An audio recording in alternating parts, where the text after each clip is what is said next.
예수님은 이 땅에 하나님의 나라를 가르치시려고, 그리고 전파하시고 또 하나님의 나라를 세우기 위해 이 땅에 오셨습니다. 예수님의 공생애의 첫 선포의 말씀이 회개하라, 천국이, 하나님의 나라가 가까이 왔느니라. 예수님의 첫 선포의 말씀입니다. 예수님께서 십자가에서 죽으시고 3일 만에 부활하심으로 잠자는 자들의 첫 열매가 되셨고, 그래서 우리에게 부활의 소망을 주셨습니다. 부활하신 후에 40일 동안 하나님 나라의 일을 말씀하시고 사도들에게는 이렇게 분부하셨습니다. 예루살렘을 떠나지 말고 내게서 들은 바 아버지께서 약속하신 것을 기다리라. 요한은 물로 세례를 베풀었으나 너희는 몇 날이 못 되어 성령으로 세례를 받으리라. 성령의 임재를 약속하십니다. 지금 제자들이 예루살렘에 머물러 있거나 아니면 함께 여러 사람이 모여 있는 것은 조금 위험스러운 일입니다. 예수님이 돌아가신 지 한 달 조금 지난 이 시점인데 예수님 믿는 사람들이 지금 함께 모여 있다고 하는 것은 위험을 감수해야만 하는 일입니다. 지금 예수님의 십자가에서 죽으신 일이 지금 아직 머릿속에 잊혀지지 않았어요. 자칫 잘못하면 이들도 함께 붙들려 갈 수 있고 목숨도 위태로울 수 있는 그런 지금 시기입니다. 우리가 무슨 일을 감수하려면 그렇게 할 만한 좋은 것이나 값진 것이나 가치가 있는 것이 주어질 때에 위험을 감수하죠. 그렇지 않은 것이라고 한다면 현찮은 거라든지 가치가 없는 거라든지 그런 것 때문에 위험을 감수하는 사람은 없을 겁니다. 예수님께서 말씀하신 아버지께서 약속하신 것, 이게 뭐길래 이런 위험을 감수하면서 기다려야 하는가? 바로 그것은 성령님이십니다. 왜 성령님을 기다려야 할까? 이유가 있습니다. 8절 보니까 오직 성령이 너희에게 임하시면 너희가 권능을 받고 예루살렘, 온 유대, 사마리아, 땅끝까지 이르러 내 증인이 되리라. 이게 성령을 기다려야 하는, 목숨을, 위험을 감수하면서 예루살렘에 머물러 있어야 하고 함께 모여서 기다려야 할 중요한 이유가 성령이 너희에게 임하실 것이니까 기다려야 하는 거예요. 일찍이 예수님이 잡히시기 전에 다락방에서 제자들과 함께 이제 최후의 만찬을 하시죠. 그리고 제자들을 이제 발을 씻겨주십니다. 그 발을 씻겨주신 다음에 예수님이 이제 다락방에서 제자들에게 말씀하십니다. 다락방 강화죠. 뭐라고 말씀하시냐면 보혜사, 즉 성령님을 보내시겠다고 하시는 약속을 하십니다. 예수님은 그 약속을 반드시 지키실 것입니다. 그래서 그 약속대로 성령이 임하시면 성령의 능력, 성령의 권능, 힘을 받고 그 힘을, 권능을 얻게 될 테인데 그 성령의 능력이 제자들을 변화시킬 것입니다. 웅크려 있거나 위축되어 있거나 두려움에 떨고 있던 자들, 그들을 다 담대하게 이제 변화시키실 겁니다. 도망가고 싶고 숨고 싶고 예수님과 더 이상 엮이고 싶지 않기를 바랬던 자들인데 이제 오히려 사람들 앞에 나서서 담대하게 아주 당당하게 서도록 성령님이 임하시면 이 제자들을, 사도들을 변화시킬 것입니다. 위협, 채찍질을 두려워하고 무서워 떨고 있었던 이들을 오히려 예수님의 이름을 위해서 능욕을 받고 고난받는 자로 변화시킬 것이고 오히려 예수님을 위해서 고난받는 것을 기쁘게 여기는 자들로 이제는 변화시키실 것입니다.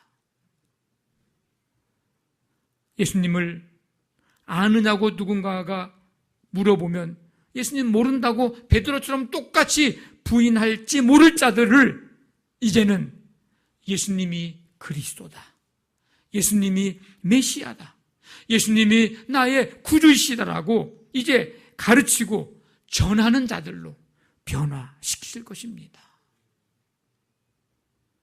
이런 제자들의 변화의 능력, 이것은 바로 성령의 권능입니다. 이 능력을 통해서 제자들은 온 세상에 복음을 전하는 일을 능히 감당하게 될 것입니다. 그러니까 지금 예수님께서 승천하시기 전에 하신 말씀 사도행전 1장 8절은 어떻게 보면 당시의 제자들 사도들에게 하신 분부요 명령이지만은 오늘 이 시대에 우리에게 부탁하신 명령이고 우리가 감당해야 할 사명입니다. 성령을 기다려라. 성령님이 임하시면 권능을 줄 텐데, 권능이 임할 텐데 그 권능을 힘입어서 예루살렘, 온 유대, 사마리아 땅끝까지 증인되라고 하시는 주님의 명령이요, 우리는 그 증인된 삶을 살아야 할 사명을 받은 것입니다. 하나님께 부름받았다라고 하는 것을 우리는 소명이라고 말합니다. 우리가 신앙생활하면서 소명에 대한 확신을 가지고 살아가는 것은 굉장히 중요합니다. 우리가 신앙생활하면서 나는 어떻게 하다 보니까 예수님을 믿게 됐어 라든지 나는 어떻게 해서 예수 믿게 됐는지 아직도 잘 모르겠어 라고 하는 것하고 나 같은 자를 하나님께서 부르시고 구원하시며 영원한 생명, 영원한 소망을 내게 주셨다. 이렇게 고백하면서 사는 사람하고 여러분, 이 두 사람의 삶은요 전혀 차원이 다릅니다.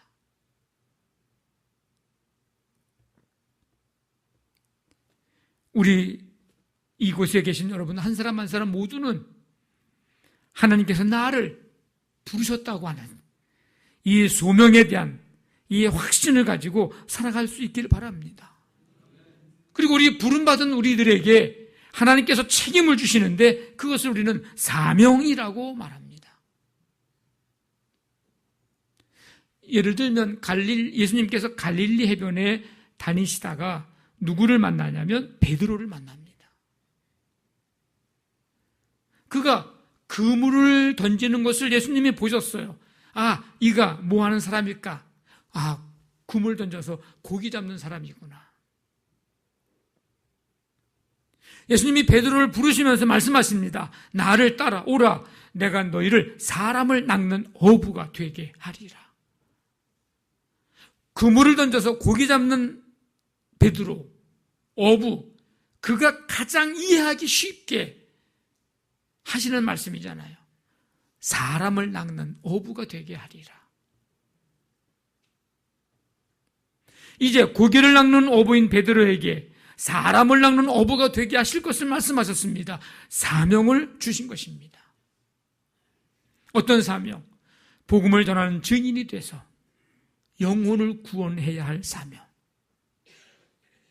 결국에 베드로는 그의 인생을 마칠 때까지 그 사명 이루고 그로 인하여 이제 첫 예루살렘 지역에 놀라운 구원의 역사들이 일어나게 됩니다. 사도행전 2장에 가보면 그가 복음을 전함으로 3,000명이 죽게 돌아오는 가운데 회개하고 예수 믿고 성령을 선물로 받는 이 역사들이 일어납니다. 그래서 2장 47절에 보니까 이렇게 말하죠. 주께서 구원받는 사람을 날마다 더하게 하시니라. 우리는 하나님께로부터 부름을 받은 사람들입니다. 그렇다면 부름받은 우리에게 주신 사명은 무엇일까? 우리는 예수 그리스도에게 속한 그리스도인입니다. 그렇다면 그리스도인인 우리가 해야 할 사명은 무엇일까? 우리는 하나님으로부터 이 땅에 보냄을 받은 사명자들입니다. 그렇다면 하나님이 보내신 이유는 뭘까? 이 세 가지의 질문의 답은 하나입니다. 오직 내 증인이 되라. 예수 그리스도의 증인되는 것, 예수 그리스도를 전하는 증인으로서의 삶을 사는 것, 이것이 우리의 사명입니다. 좀 다르게 표현한다면 예수님을 전함으로 복음으로 진리로 사람을 낚아야 하는 어부의 사명, 예수 그리스도를 전함으로 영혼을 구원해야 할 사명, 예수님을 전함으로 믿고 구원받는 사람을 날마다 더하게 하는 사명, 예수님을 예루살렘과 온 유대와 사마리아와 땅끝까지 전하는 증인으로서 살아야 할 사명, 이것이 우리의 사명입니다. 베드로에게만이 아니고 제자들에게만 아니라 오늘 말씀에 등장하는 사도들에게만이 아니라 오늘 우리에게도 주셨습니다. 그렇기 때문에 우리는 이제 모두가 다 전도 사명자요, 우리는 다 증인입니다. 이 사명 우리 교회에도 주셨습니다. 그렇기 때문에 우리 교회는 전도 공동체고 증인 공동체입니다. 하나님 주신 사명 여러분 어떻게 내버려 두시겠습니까? 한 달란트 받은 자가 주인이 올 때까지 그냥 땅에 묻어 두었던 것처럼 하나님이 우리에게 주신 사명 주님 오실 때까지 그냥 땅에 묻어 두시겠습니까? 아니면 요나처럼 니느웨 성에 가서 복음을 전하라고 사명을 줬는데 가기 싫다고 도망가고 못한다고 핑계하는 그런 삶을 살아가겠습니까? 모른 척 하시겠습니까? 이 사명 감당함에 있어 어떤 어려움이 있고 어떤 힘듦이 있고 버거울지라도 두려움과 걱정과 염려가 다가올지라도 성령의 권능을 힘입어 감당해야 합니다. 고난과 핍박이 있을지라도 성령의 권능을 힘입어 감당해야 합니다. 반드시 감당해야 합니다. 그래서 우리는 예수님의 증인으로서의 사명을 이 감당하는 일에 최선을 다해야 합니다. 우리의 말과 행동과 삶을 통해서 예수님 복된 소식, 그 기쁨, 그 사랑을 전하는 일에 최선을 다해야 합니다. 우리가 지금 사도행전 말씀을 읽었지만 초대교회의 모습이 사도행전에 기록이 되어 있죠. 이 초대교회의 모습을 닮아가려고 애쓰고 있습니다. 여러 가지가 있지만은 무엇보다도 예수님을 증언하는 삶, 이 모습을 닮아야 합니다. 초대교회가 건강했던 비결은 교회가 예수님을 증언하는 삶을 살았고 그런 공동체였기에 그 초대교회가 건강한 교회가 된 겁니다.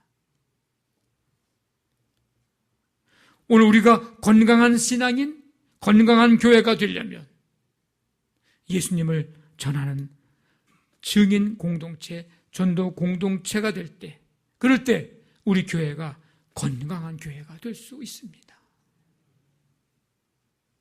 하나님은 우리를 보고 들은 바대로 증언하는 복음의 증인으로 부르셨고 그리고 보내셨습니다.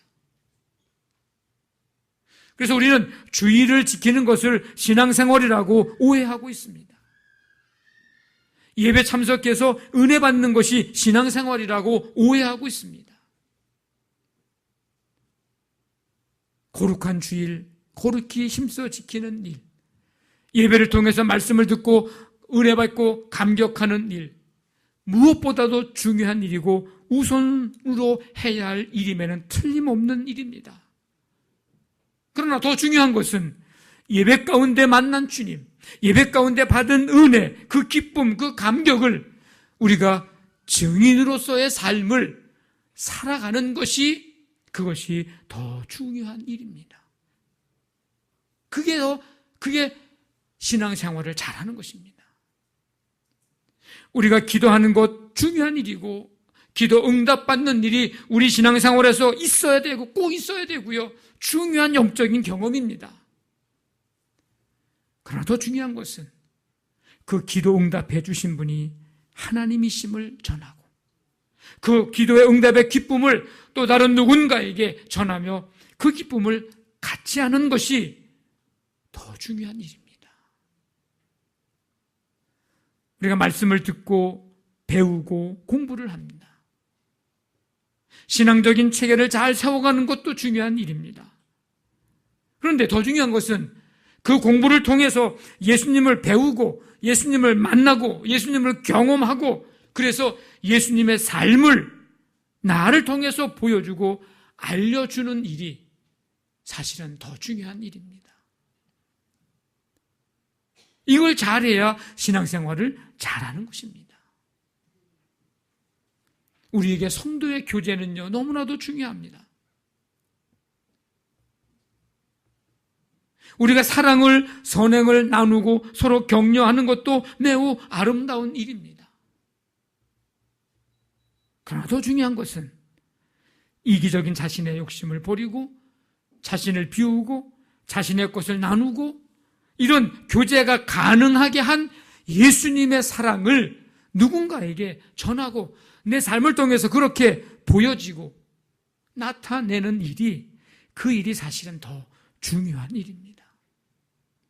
우리 교회 안에서 예배드리고 주일 지키고 우리끼리 성도의 교제하고 우리끼리 사랑하고 우리끼리 구제하고 우리끼리 선행을 격려하고 하는 그것도 중요한 일이지만 그렇게 하면서 또 더 나아가서 또 다른 누군가에게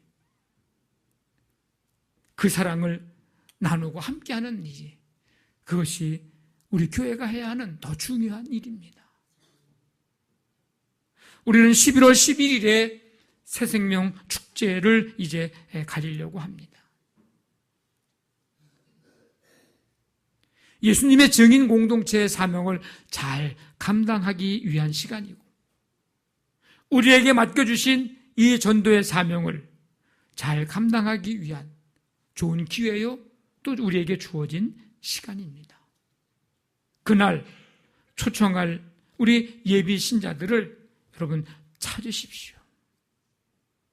예루살렘에서 찾고 유대에서 찾고 사마리아에서 찾고 땅 끝에서 우리는 그 영혼들을 찾아야 합니다. 예비 신자들을 찾아야 합니다.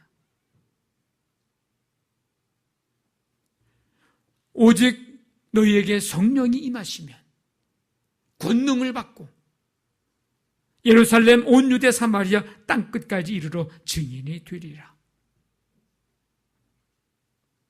예루살렘에 해당되는 사람은 나와 가장 가까이에 있는 사람입니다. 나의 남편, 나의 아내, 나의 자녀, 나의 친구 등 가장 내 가까이에서 있는 사람, 예루살렘에서 예비신자를 찾아야 합니다. 온 유대에 해당되는 사람, 내가 아는 주위의 사람입니다.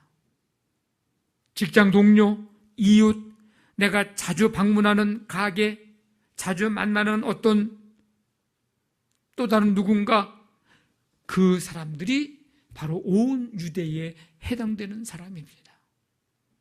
그들 가운데서 예비 신자들을 초청해야 할 그 영혼들을 찾아야 합니다. 사마리아에 해당되는 사람, 내가 잘 모르지만 구원의 대상으로 삼은 사람. 유대와 사마리아가 관계가 별로 안 좋죠. 그런데도 예수님은 그 영혼들을 구원하시기 위해서 일부러 사마리아를 지나가시기도 하셨습니다.